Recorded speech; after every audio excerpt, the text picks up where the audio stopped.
Hello दोस्तों, स्वागत है आप सभी का इस प्यारे से channel study Guru with Pintu sir में। तो दोस्तों, पिछले वीडियो में हम लोगों ने थेल्स का प्रमेय सीखा था, जिसको प्रमेय 6.1 के नाम से जानते हैं। तो दोस्तों, यदि वह वीडियो आप नहीं देखे हो थेल्स के प्रमेय का, जो वीडियो तीसरी है, तो आप पहले जाकर के तीसरी वीडियो को देख लीजिए।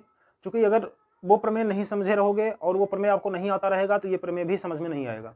तो ये नाम से स्पष्ट यहाँ पर देखिए, इसलिए मैं लिखा हूँ थेल्स प्रमेय का विपरीत, उल्टा, मतलब उसके प्रमेय का उल्टा। ठीक है, तो दोस्तों पहले उस वीडियो को देख लीजिए। वीडियो तीसरी है, मैं डिस्क्रिप्शन बॉक्स में उसका लिंक डाल दे रहा हूँ, आप पहले उसको देख लीजिए, इसके बाद इस वीडियो को देखिए। तो दोस्तों, आज की वीडियो में हम लोग सीखेंगे प्रमेय 6.2, जिसको कहते हैं थेल्स के प्रमेय का विपरीत। ठीक है, उसी का उल्टा है। तो चलिए बिना समय गंवाए हम लोग स्टार्ट करते हैं। वीडियो को आप लोग शेयर करते रहिएगा। ठीक है, अगर आप वीडियो को लाइक नहीं किए हो तो लाइक कर दो, और चैनल पर अगर नए हो तो सब्सक्राइब जरूर करो। चलिए अब स्टार्ट करते हैं दोस्तों। इसमें क्या कह रहा है, पहले देखिए, यदि एक रेखा किसी त्रिभुज की दो भुजाओं को एक ही अनुपात में विभाजित करे तो वह तीसरी भुजा के समांतर होती है। मतलब समझे, मतलब कोई रेखा अगर दो भुजाओं को, किसी त्रिभुज के दो भुजाओं को दो बिंदु पर काट रही है, इसका मतलब है कि जो रेखा काट रही है वो एक तीसरी भुजा का समांतर है। तीसरी भुजा का क्या है? समांतर है। यह सिद्ध करना है। और प्रमेय 6.1 में क्या था, अगर कोई एक भुजा के समांतर अगर कोई दूसरी भुजा खींची जाए तो अन्य दो भुजाओं को एक ही अनुपात में विभाजित करता है। ठीक है, तो चलिए अब हम लोग इसको सिद्ध करके दिखाते हैं कि ये जो रेखा है यह इसके समांतर है। ठीक है, ये सिद्ध करना है। तो दोस्तों हम मान लेते हैं ये रेखा ये तो सीधी है, आपको दिख रही है कि ये समांतर दिख रही है, लेकिन मैं कहूं कि इस रेखा को सिद्ध करके दिखाओ ये रेखा समांतर है। तो अगर ये रेखा समांतर है तो मतलब कोई भी एक रेखा खींची जाए जो दो बिंदुओं पर काटे किसी दो भुजाओं को, तो वो क्या होगा? तीसरी भुजा के क्या होगा? समांतर होगा। तो हम सबसे पहले इसको सिद्ध करते हैं कि ये भुजा एक है या अलग अलग। अगर ये दोनों भुजा एक है तो मतलब समांतर है। ठीक है, तो चलिए सबसे पहले हम सिद्ध करते हैं। यहां पर क्या लिखेंगे दोस्तों? दिया है, क्या दिया है?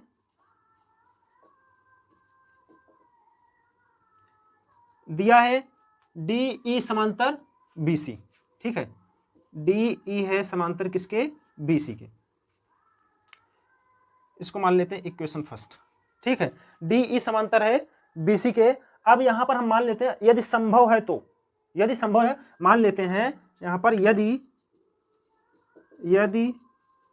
संभव है तब, यदि संभव है तो जो DE डैश है उसको भी हम मान लेते हैं BC के समांतर है। DE डैश समांतर है BC के, इसको समीकरण 2 मान लेते हैं।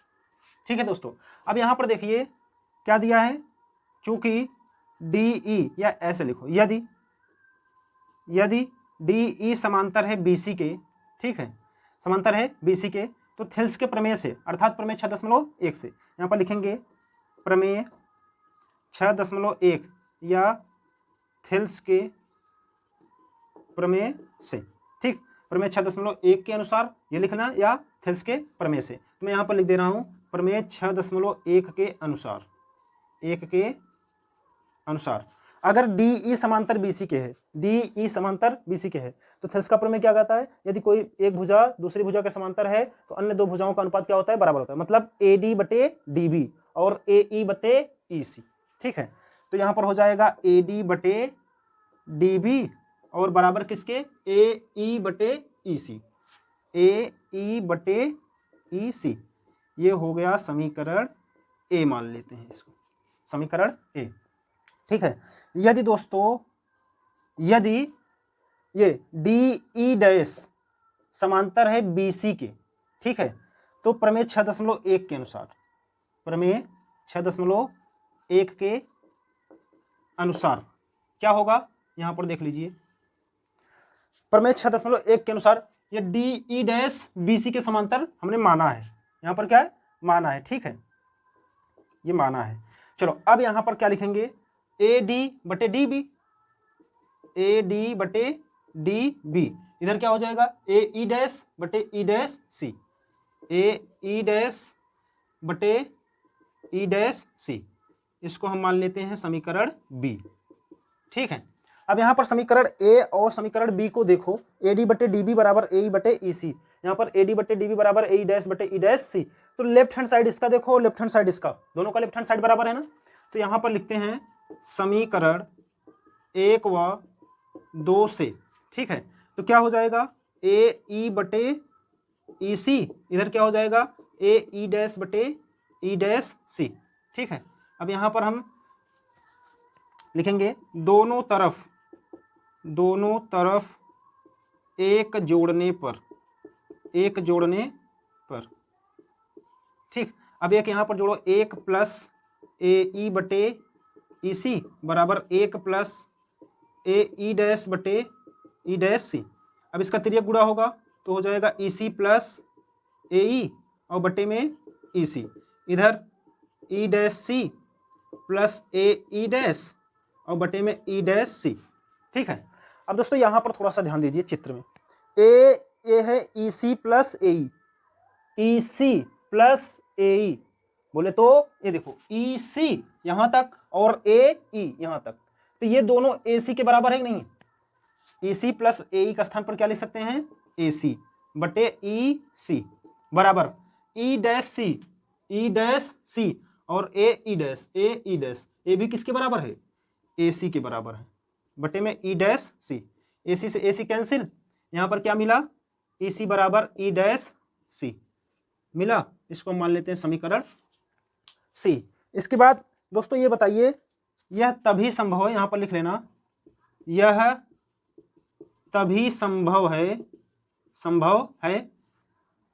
ई सी और ई डैश सी, ये दोनों तभी संभव है जब मतलब ई के स्थान पर ई डैश है, अर्थात हम कह सकते हैं ई बराबर ई डैश। बोलो भैया, ई बराबर ई डैश। अतः यहां पर हम लिख सकते हैं, अतः यह अवधारणा गलत है, अर्थात क्या होगा दोस्तों, डीई समांतर बीसी, डीई समांतर किसके होगा, बीसी के, यही हमें सिद्ध करना था।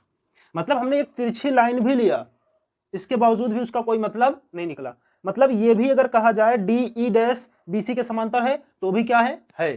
ठीक है, देखिए यहाँ पर हमने एक दूसरी पॉइंट ई डैश लिया था ना, लेकिन ई और ई डैश आपस में क्या निकल गया है, बराबर निकल गया है। मतलब जब डीई समांतर है बीसी के तो डीई डैश भी तो समांतर है बीसी के, यही तो मतलब निकला। हमें दिया था क्या, डी समांतर बीसी है, डी समांतर बीसी हमने सिद्ध कर मतलब दिया था, और डी ई डैश हमने बराबर सिद्ध कर दिया, इसका मतलब इसका कोई मतलब ही नहीं निकला। ठीक है, इसलिए अवधारणा क्या है, गलत है, ये हमारा प्रूफ होकर के निकल गया, हेंस प्रूफ। समझ में आया दोस्तों, स्क्रीनशॉट लेना हो तो ले लीजिए। आई होप आपको ये प्रमेय समझ में आ गया होगा। ठीक है, अब हम चलते हैं एक्सरसाइज की तरफ, एक्सरसाइज 6.2। ठीक है, इसको विधिवत ढंग से समझना दोस्तों, यही दोनों प्रमेय का प्रयोग है इस प्रश्नावली में। तो प्रश्नावली बहुत कुछ नहीं है, अगर आपको ये प्रमेय समझ में आ गया होगा तो। अगर आपको प्रमेय समझना है, पहला प्रमेय नहीं समझे हो तो पहले जाकर के समझ लेना जरूर, क्योंकि आप अगर दोनों प्रमेय को नहीं जानते रहोगे तो दोस्तों सवाल लगाने की आशा मत रखना। ठीक है, चलिए प्रमेय एक्सरसाइज की तरफ चलते हैं। आई होप आपको ये समझ में आ गया होगा। ठीक है, तो दोस्तों आपका समय और हमारा समय बचे, हम इसलिए जो है वीडियो को थोड़ा सा तेज करेंगे यहाँ पर, जब तक हम क्वेश्चन लिखते रहेंगे। ठीक है, क्योंकि क्वेश्चन हमें लिख करके ही बताना होगा, और क्वेश्चन जब तक हम लिखते हैं तब तक वीडियो को थोड़ा सा तेज किए रहेंगे। ठीक है, चलिए एक्सरसाइज, सभी लोग कॉपी किताब लेकर के बैठे रहो, किताब देखते रहो। ठीक है, किताब देखते रहो, सभी लोग एक्सरसाइज खोल लीजिए, एक्सरसाइज 6.2। ठीक है, इसका पहला क्वेश्चन देखते हैं। पहला क्वेश्चन देखिए क्या कह रहा है। पहला क्वेश्चन कुछ इस प्रकार से है दोस्तों, सभी लोग किताब लेकर के बैठे हैं, एनसीईआरटी की बुक। ठीक है, इसमें दिया है आकृति। ठीक है, मैं आकृति बना दे रहा हूं, दो सवाल है, पहले में आकृति बना दे रहा हूं। एक आकृति ये है, त्रिभुज ए बी सी, और यहाँ पर है डी और यहाँ पर है ई। ठीक है, डी और ई। यहाँ पर दिया है 1.5 सेंटीमीटर, यहाँ पर दिया है 1 सेंटीमीटर, और यहाँ पर दिया है 3 सेंटीमीटर, और ये हमें ज्ञात करना है। ये पहली आकृति है। ठीक है, और दूसरी आकृति कुछ इस प्रकार से है।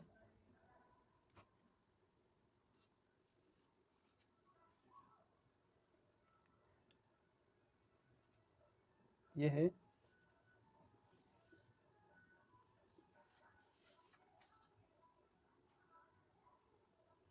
है त्रिभुज ए बी एंड सी, ये है डी और ये है ई।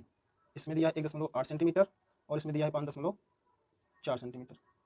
ठीक, और इसमें दिया है 7.2 सेंटीमीटर। यहाँ पर ए फाइंड करना है। तो सवाल में देखिए क्या कह रहा है, सवाल में कह रहा है कि आकृति 1 में जो है वो डी ई समांतर है बी सी के, और आकृति 2 में भी वही है। इसमें भी दिया है, इसमें भी दिया है, क्या दिया है, डी ई समांतर है बी सी के। तो यहाँ पर क्या ज्ञात करना है, ज्ञात करना है ये ए डी, ठीक, ये ज्ञात करना है।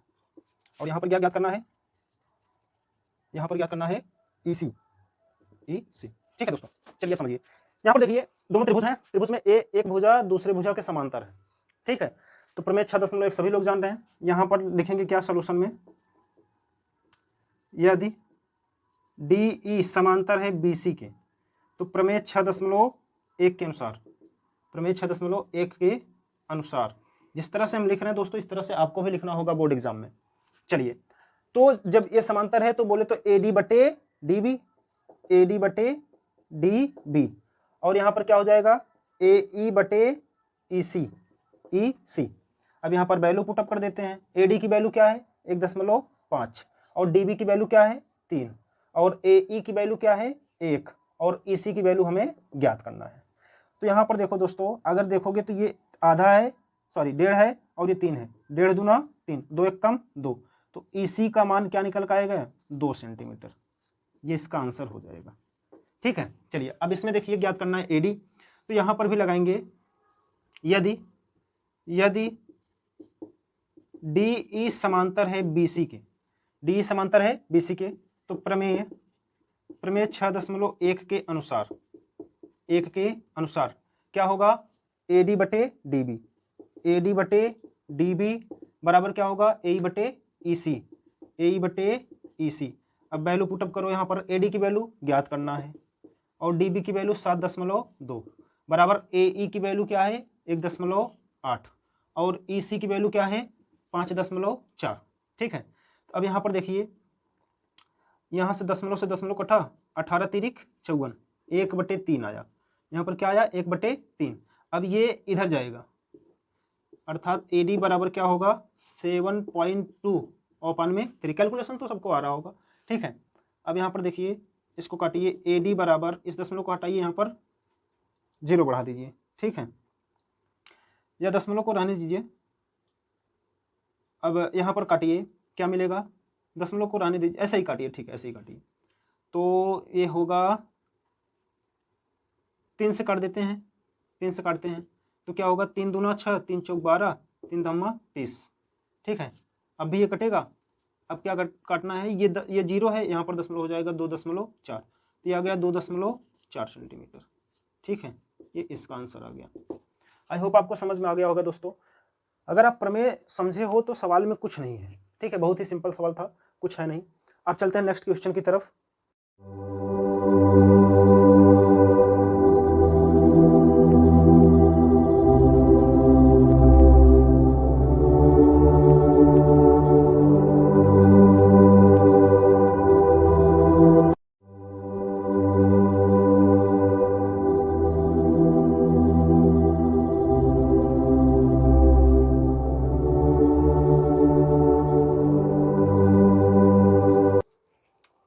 पहले हम इस सवाल को देख लेते हैं, इसके बाद दूसरे सवाल को बताते हैं।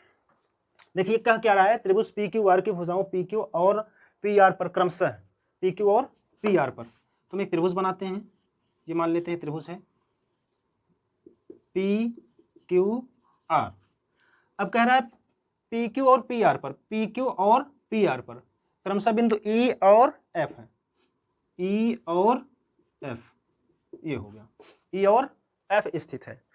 तो अब दोस्तों हमें बताना है कि ई एफ क्यू आर के समांतर है या नहीं।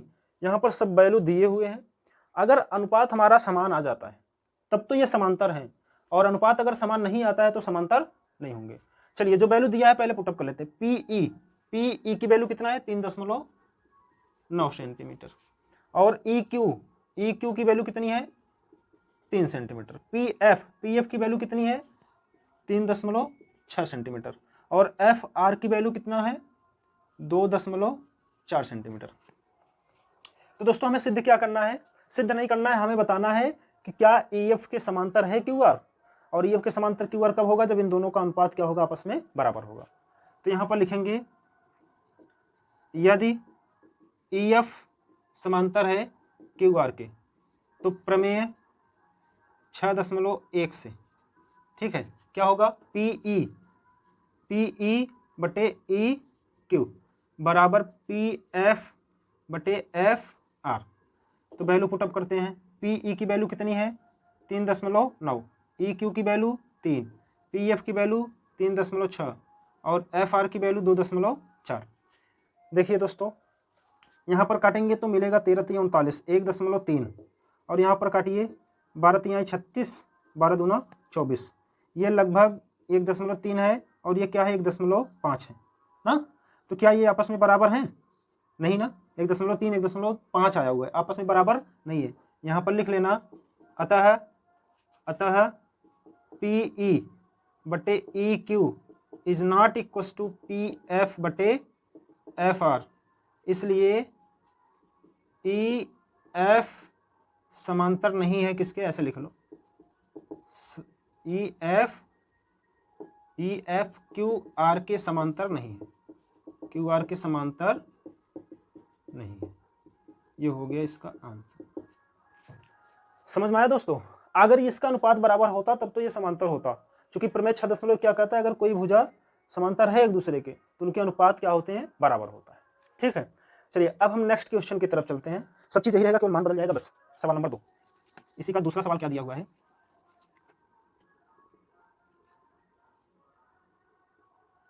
देखिए सवाल नंबर 2 क्या दिया हुआ है।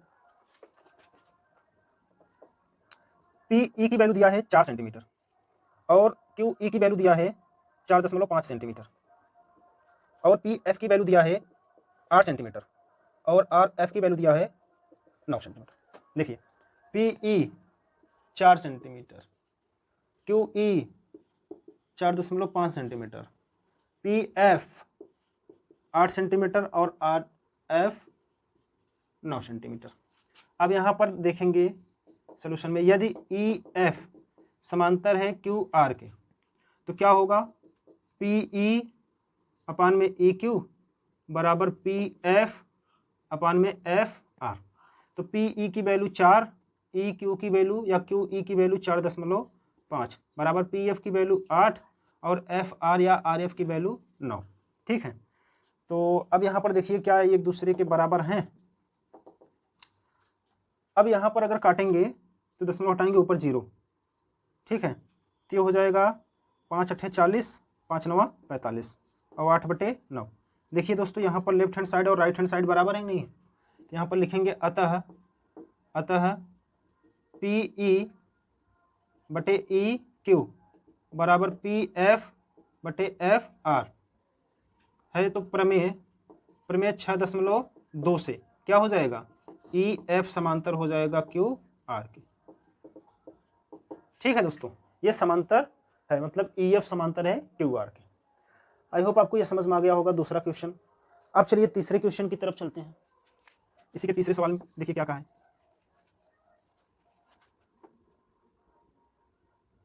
तीसरे सवाल में देखिए क्या दिया है,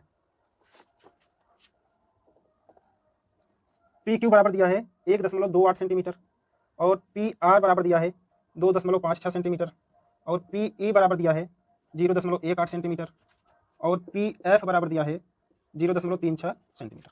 ठीक है, चलिए वैल्यू रखते हैं। पी क्यू का मान दिया हुआ है, बोले तो ये वैल्यू है पूरा।